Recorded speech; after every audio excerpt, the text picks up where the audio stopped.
I volti sorridenti non tradiscono l'emozione, ma nemmeno la fatica. Sono stati 2 giorni complicati, scrive Matteo Giunta, appena diventato papà della piccola Matilde. E così il 3 gennaio alle ore 6:51 Federica Pellegrini, la nostra campionessa, volto noto e amato in tutta Italia, è diventata mamma.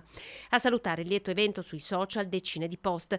Un pensiero per la coppia è arrivato dal presidente del Veneto Luca Zaia e dalla premier Giorgia Meloni.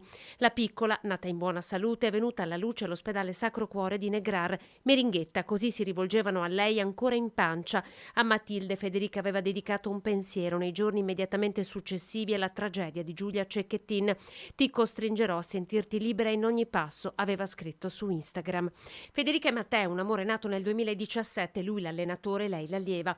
Una storia tenuta quanto più possibile lontana dai riflettori. Matteo la porta all'altare il 27 agosto del 2022 ad unire in matrimonio la coppia nella chiesa di San Zaccaria a Venezia, Monsignor Antonio Genovese, oggi parroco a Montebelluna, ma per tanti anni a Spinea, dove ha visto crescere Federica e che oggi ha partecipato alla gioia della coppia. Intanto che è arrivata, quindi ben arrivata da noi, e un augurio cordialissimo e felicitazioni alla Federica e anche a Matteo per questo evento così bello, atteso e anche bello.